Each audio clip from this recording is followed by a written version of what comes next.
Lundi 25 septembre 2020, Yacouba Isaac Zida n'a pas pu effectuer le déplacement de Ouagadougou. Encore un faux rendez-vous donné aux militants de son parti, le MPS. Le mouvement patriotique pour le salut était en congrès extraordinaire ce vendredi. En dépit de l'absence de son leader, le parti a investi l'ancien premier ministre de la Transition en exil au Canada, tout en précisant que le MPP ne facilite pas le retour des Zida. Le MPS envisage de le faire rentrer par tous les moyens. À la une de l'actualité également, la réaction du ministre de la Justice à la grogne des magistrats quand le SAMAB appelle au boycott du CASEM du ministère de la Justice. René Bagourou répond en ces termes: le CASEM n'est pas une rencontre des magistrats. Le conseil d'administration du secteur ministériel de la Justice a donc bel et bien eu lieu ce 25 septembre. Puis, près de 1100 nouveaux policiers prêts à relever les défis sécuritaires du Burkina Faso. L'École nationale de police a livré sa cuvée 2020. La 49e promotion est officiellement sortie ce vendredi sous le regard du Premier ministre Christophe Dabiri. Voilà pour les grandes lignes de ce 19h30. Merci d'être des nôtres, mesdames et messieurs. Encore un faux rendez-vous de Yacouba Isaac Zida. Les chances de l'ancien homme fort de la transition s'amenuisent dans la course vers Kosiam. Il avait annoncé son retour pour ce 25 septembre afin de prendre part au congrès de son parti politique. Un retour au bercail empêché par les autorités burkinabées, révèle le mouvement patriotique du salut.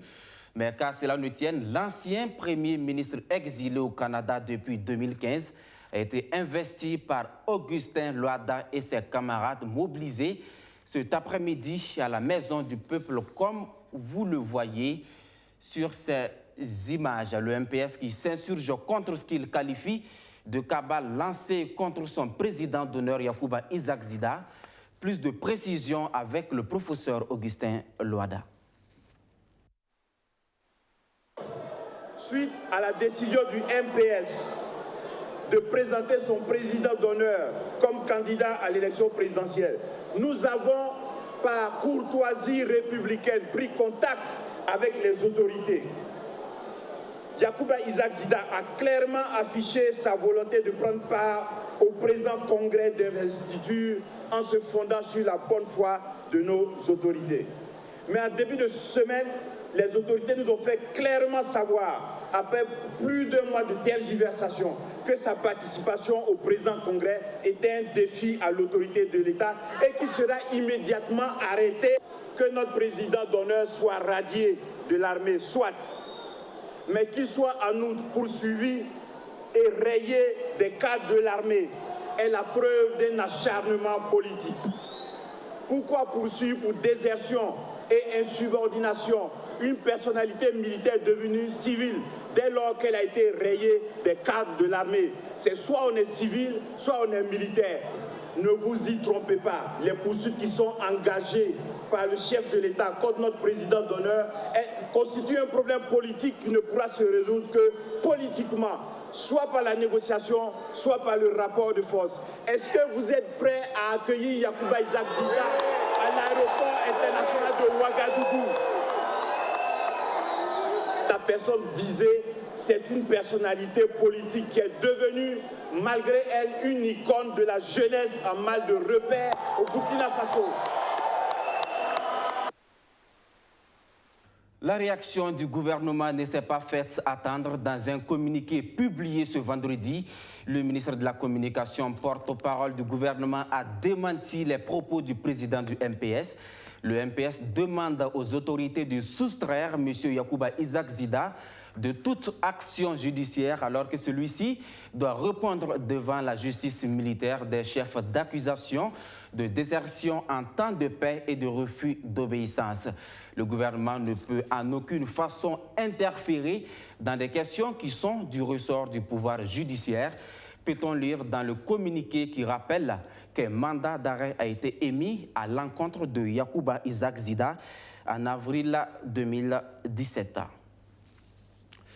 Le MPS, le seul parti absent à la cérémonie de signature des engagements publics clairs en vue de réduire les inégalités au Burkina Faso.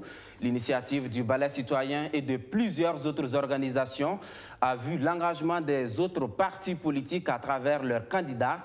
L'idée, c'est de contraindre ces candidats à la présidentielle, s'ils sont élus, à prendre en compte tous les Burkinabés sans aucune discrimination. Justin Amontou. Vous venez nous cotiser pour qu'on vote, mais après les élections, zéro. Donc cette fois-ci-là,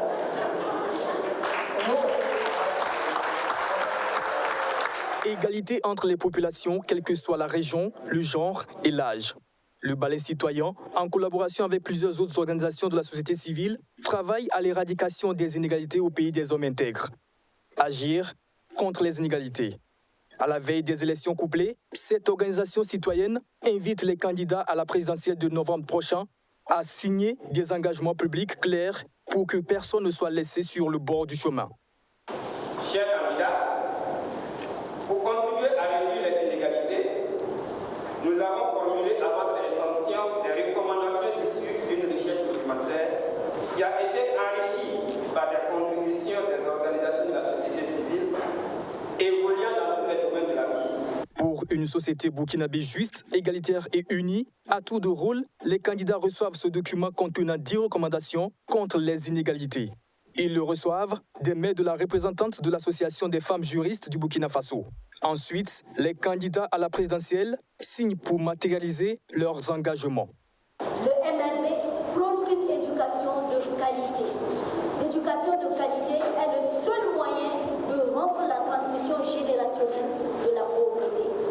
On n'a pas su créer au niveau étatique les conditions pour que chaque Burkinabé, où qu'il soit, ait accès aux mêmes chances, aux mêmes droits pour réussir, soit à l'école, pour accéder aux santé ou pour accéder aux services sociaux de base. Et nous disons que cela n'est pas normal. Et c'est pourquoi nous avons pris les candidats en liste en témoin et nous leur avons demandé de s'engager à pouvoir réduire ces inégalités une fois qu'ils seront aux affaires. Et du même coup, nous allons faire le même travail avec les citoyens pour qu'ils ne votent plus aveuglement, mais votent des gens qui proposent des solutions aux problèmes qu'ils vivent au quotidien. Sur le document, on retient que la signature de Yacouba Isaac Zida du MPS manque à l'appel. Je vote pour la réduction des inégalités. L'initiative est soutenue par l'ONG Oxfam Burkina et l'ambassade royale du Danemark. L'actualité ce vendredi, c'est aussi cette grogne des magistrats. Le syndicat des magistrats du Burkina a boycotté le CASEM du ministère de la Justice. Un boycott qui n'aura pas empêché le département de René Bagoro de se pencher sur les réformes engagées dans le secteur de la justice. Des réformes qualifiées deux fois par des magistrats d'actes qui entravent l'indépendance de la justice. Mais le ministre Bagoro, lui, reste droit dans ses bottes.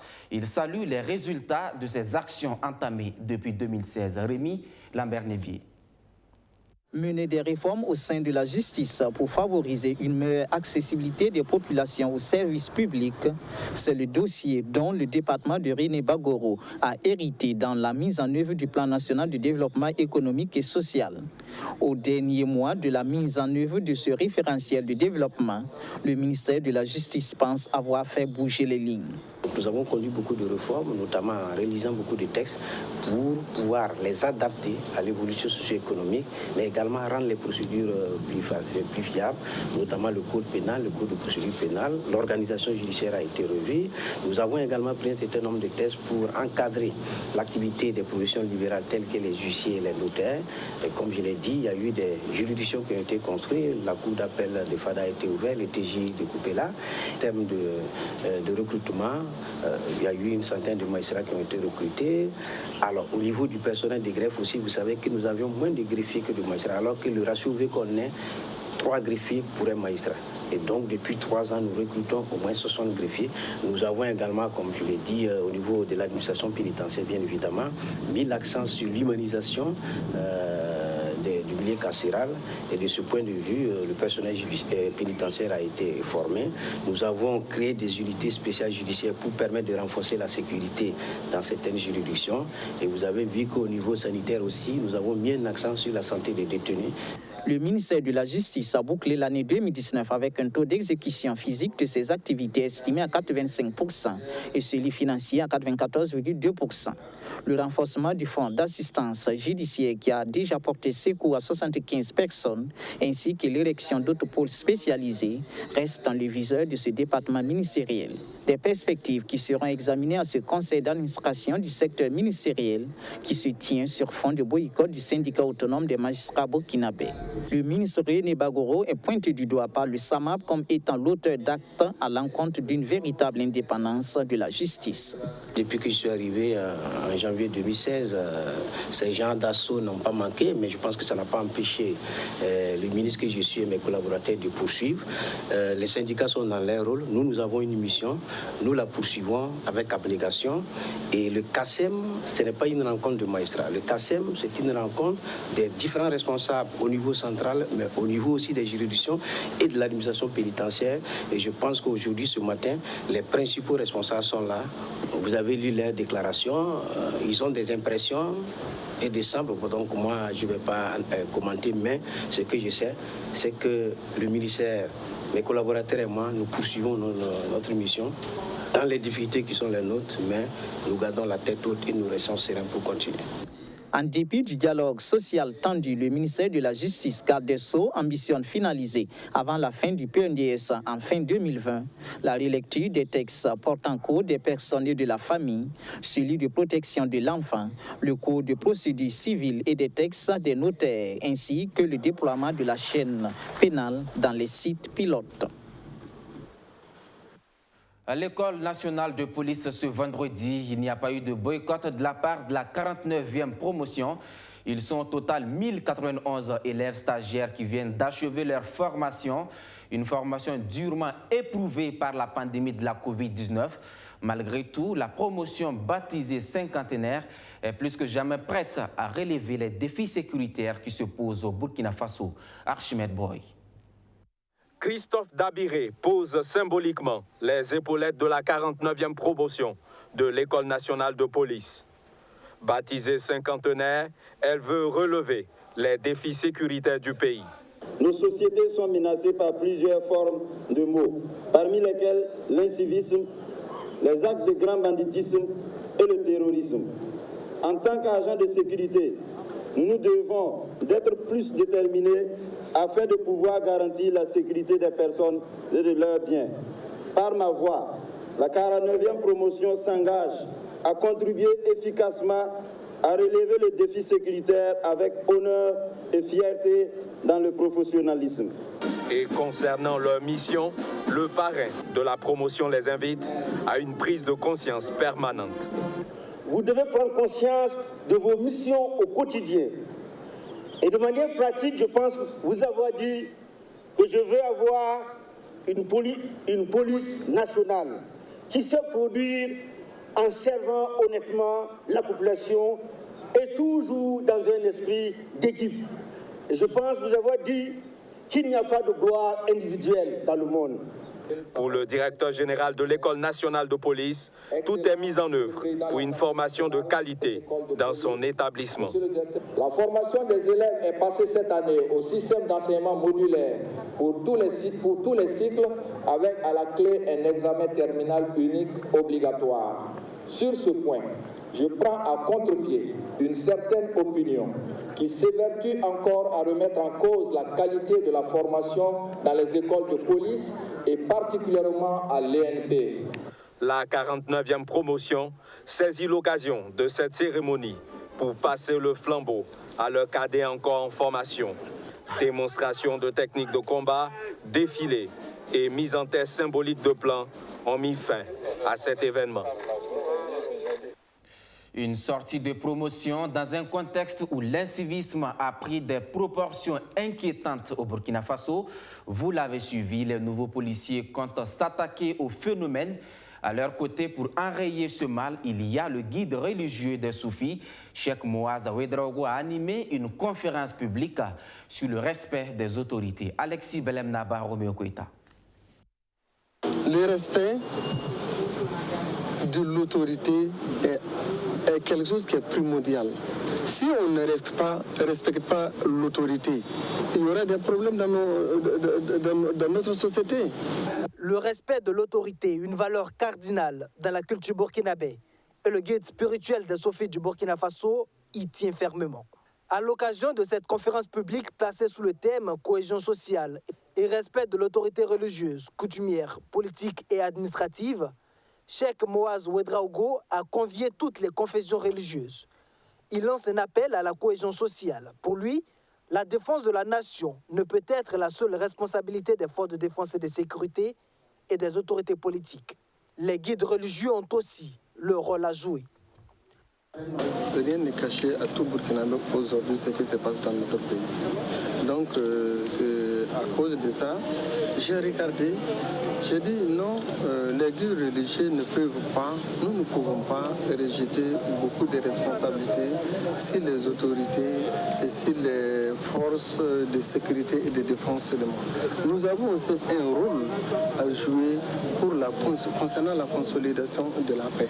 C'est pour cela que j'ai organisé cette conférence que j'ai nommée la cohésion sociale. Parce que s'il n'y a pas la cohésion sociale, tous nous voulons ensemble un développement dans notre pays. Mais pas de cohésion sociale, pas de cohésion, pas de développement, pas de cohésion, pas de paix, pas de cohésion, rien ne peut progresser. Pour le représentant de l'archevêque métropolitain de Ouagadougou, cette conférence publique est la bienvenue, dans la mesure où elle relance le débat sur des questions d'intérêt national. Le Burkina Faso a besoin aujourd'hui de cohésion sociale, a besoin aussi aujourd'hui de respect de l'autorité. Il n'y a pas de paix s'il n'y a pas de cohésion sociale. Et la cohésion se passe à travers les relations que nous avons entre nous. Pas de différence ethnique, pas de différence culturelle, pas de différence religieuse. En ce moment, nous pouvons parler de cohésion et nous pouvons aller vers la paix. Le respect de l'autorité, vous savez que l'autorité est un acteur de paix, un acteur qui prend aussi la place de celui qui a donné cette autorité. C'est Dieu lui-même. Pour nous, chrétiens catholiques, quelqu'un qui est responsable partage l'autorité de Dieu pour guider ce monde aussi dans la paix. Les autorités en charge de la culture encouragent le Cheikh Moaz dans son combat. Dans cette dynamique, elles lui remettent des documents en lien avec la cohésion sociale afin qu'il puisse continuer son leadership en matière de promotion de la paix. 2 membres du gouvernement à la rencontre des acteurs de l'éducation de la province du Naouri. Le ministre de l'Éducation nationale et celui des Sports ont visité des infrastructures scolaires de cette localité du Burkina Faso. Il était question de toucher du doigt les réalités et de présenter les différentes opportunités de financement devant résoudre les difficultés présentées. Alexis Belemnaba. L'école d'Akola à la frontière Burkina-Ghana, l'école Tiakane et le lycée scientifique de Pau sont les localités visitées par le ministre en charge de l'Éducation nationale, le professeur Stanislas Ouaro, et celui en charge des sports, Daouda Azoupiou. Une sortie terrain qui a permis aux 2 ministres de passer au peigne fin les difficultés rencontrées dans l'offre d'une éducation de qualité aux populations dans le Naouri. L'infrastructure, quand on regarde même au niveau des salles, les salles de classe, et il n'y a pas de bâtiment administratif et véritablement il n'y a même pas de bureau du proviseur. L'effectif aujourd'hui est autour de 12 professeurs et au niveau de la vie scolaire aussi, vous allez voir, il n'y a même pas d'armoire et il n'y a pas aussi de chaises pour pouvoir s'asseoir. Sans oublier au niveau des salles de classe, il y a le bureau des enseignants qui manque. Et donc vraiment, ce sont des difficultés qui ne permettent pas réellement d'assurer correctement l'éducation bien sûr de nos enfants. Le ministre en charge de l'Éducation nationale prend l'engagement de renforcer ces établissements scolaires visités. Dakola, comme d'autres localités, sont des localités qui accueillent des élèves déplacés internes dans le cadre donc, du défi sécuritaire.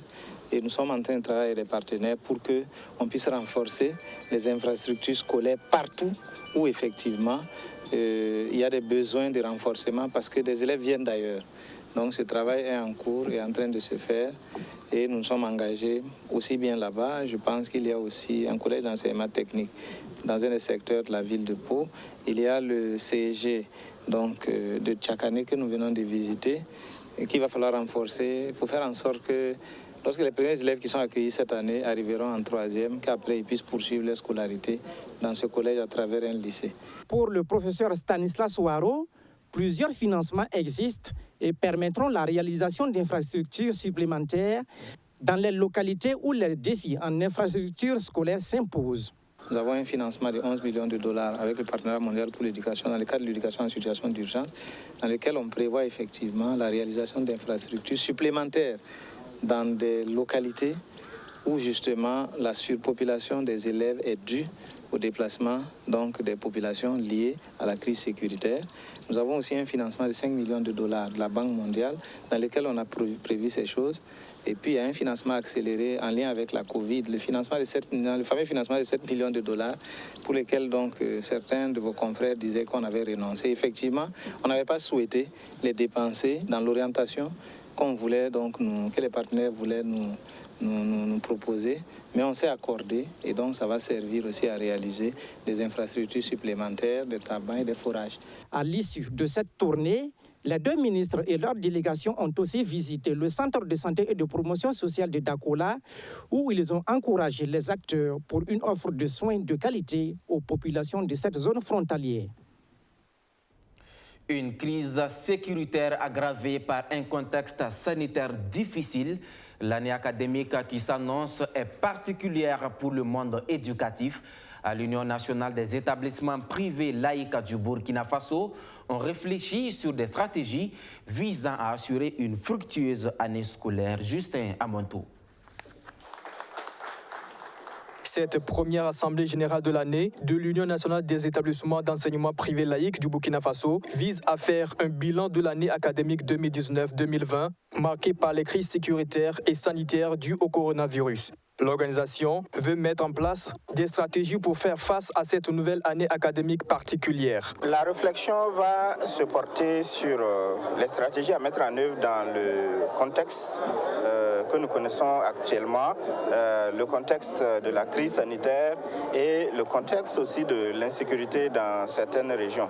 Il s'agit pour les participants de réfléchir sur les mesures à prendre pour que, malgré ce contexte, que l'année scolaire puisse se dérouler et qu'à la fin de l'année, on puisse avoir une bonne formation pour les élèves et également que les examens soient organisés comme cela se doit. L'appui du gouvernement à hauteur de plus d'1 milliard de francs CFA est toujours en cours selon le ministère en charge de l'éducation nationale. Ce sont 1 million, je crois, qui a été versé sur 1 milliard et quelques. C'est un peu difficile, mais et comme le président l'a signalé aussi, le ministère est en train de se battre avec le ministère des Finances, bien sûr, pour que des solutions soient trouvées à cette préoccupation majeure. Chaque année, l'État subventionne l'UNEPL. Il s'occupe également des frais de scolarité des élèves affectés. Sur la question de la délivrance des autorisations d'ouverture et de création d'établissements privés, l'UNEPL appelle le gouvernement à plus de vigilance. Si vous vous êtes installé de façon, j'allais dire, illégale, c'est vrai que vous apportez un peu d'appui à l'éducation des enfants, mais si ce n'est pas fait dans les règles, vous n'avez pas droit donc à cet accompagnement. D'ailleurs, même vous ne devez même pas exister. L'Union nationale des établissements d'enseignement privé laïque compte aujourd'hui environ 500 membres. Pour eux, le défi à relever est la réussite de l'année académique 2020-2021, et ce, dans le respect des mesures barrières de lutte contre la Covid-19. Lui aussi est soucieux du sort de la nouvelle année académique. L'Institut supérieur de la technologie va plus loin. Il veut renforcer la compétence de ses étudiants. À l'occasion de la célébration de ses 20 années d'existence, l'IST a inauguré un atelier de travaux financé à 200 millions de francs CFA. Justin Amonto. Voici le fruit de 200 millions de francs CFA d'investissement. Inauguré ce jeudi à l'occasion de la célébration des 20 ans d'anniversaire de l'Institut supérieur de la technologie IST, cet atelier de travaux pratiques est un défi relevé par l'IST. À l'occasion des 20 ans, la nouvelle touche, c'est qu'ils ont un centre bien équipé pour diverses offres de formation dans le domaine donc, du génie civil, de l'électricité, du génie mécanique. Ils ont des choses à offrir. Et ils ont la capacité de faire le lien entre les enseignements théoriques des enseignants et la pratique qui peut se faire sur place. Bénéficier d'une formation pratique avec des appareils haute gamme est désormais possible ici à l'Institut supérieur de la technologie. Le Lalena Batigré veut déjà une collaboration avec l'Institut. Par le mécanisme de la collaboration, je pourrais avec eux voir comment, en tout cas, être utile aux étudiants sur le terrain pratique des activités agro-silvo-pastorales et apicoles. Alors déjà, nous allons tout faire que les étudiants qui vont recevoir une formation à l'IST aient développé le geste professionnel, qu'ils soient plus appliqués, plus capables donc d'intégrer le marché de l'emploi rapidement. Donc faire reconnaître aux entreprises, elles étaient déjà présentes aujourd'hui lors de l'inauguration. Nous avons signé de nombreux partenariats avec les entreprises, qu'elles viennent voir que nos étudiants ont du matériel pour faire de la pratique et qu'elles n'hésitent pas donc à employer nos étudiants. Après la cérémonie d'inauguration de cet atelier de travaux pratiques, les autorités ont visité la salle informatique et ont procédé à une remise d'attestation. L'Institut dispose aussi d'un laboratoire. Certaines inventions ont été montrées aux autorités. L'IST est désormais une référence en matière d'instituts disposant de cadres favorables à l'épanouissement des jeunes burkinabés. L'Institut dispose de 6 campus et compte plus de 3000 étudiants. Les entreprises dans le domaine de l'huilerie à Bobo Dioulasso sont à l'école de la responsabilité sociétale. Regroupés en atelier, ils ont bénéficié d'un renforcement de capacité sur cette notion qui implique une démarche managériale plus citoyenne, une initiative qui entre dans le cadre de la mise en œuvre du programme d'appui à la compétitivité en Afrique de l'Ouest. Jacob Zongo, Soto Justin Dabiri. Réunis au sein du groupement des huiliers de Bobo Dioulasso, ces responsables d'huilerie sont sensibilisés sur la notion de la responsabilité sociale de leur entreprise. Organisé par le programme d'appui à la compétitivité d'Afrique de l'Ouest, volet Burkina, ce programme tripartite qui prend en compte la filière huile, miel et énergie solaire vise à inscrire les acteurs du domaine de l'huilerie dans une dynamique plus citoyenne dans leur production économique. Et justement, amener les entreprises à être responsables. Il y a le profit, mais il y a également le social, il y a également l'environnement qu'il faut respecter parce que dans l'exploitation, dans la production, il faut aussi respecter des normes. Et là, le consultant va revenir là-dessus pour que les différentes entreprises tiennent compte de cela afin que le profit soit encore meilleur pour tous. Des bénéfices meilleurs pour tous, c'est un objectif certes difficile, mais qui peut être atteint par le maillage entre aspects économiques et sociaux dans la recherche de la croissance économique, selon le directeur régional en charge du commerce et de l'industrie des Hauts-Bassins.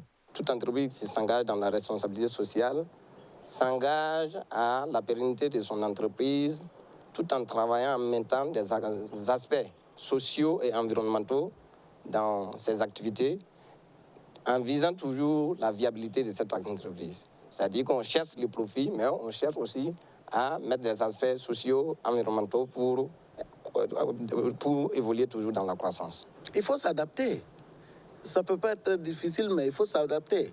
Moi, je crois que dans l'industrie, il faut s'adapter aux conditions et à l'environnement où on est. Dans les RSE, on parle des conditions, on parle de l'environnement. Dans l'industrie aussi, on parle de tous ces éléments-là. Donc ça peut aller, ça peut s'adapter. Ce présent atelier de sensibilisation entre dans le cadre de la mise en œuvre du programme d'appui à la compétitivité en Afrique de l'Ouest. Le programme d'une valeur de 5 milliards de francs CFA est financé par l'Union européenne avec une contribution de 500 millions de francs CFA de la Chambre de commerce et d'industrie du Burkina. Voilà qui met fin à cette édition. Merci à tous de l'avoir suivi. Merci de votre fidélité depuis Kaya dans le San Matenga. À demain pour d'autres actualités.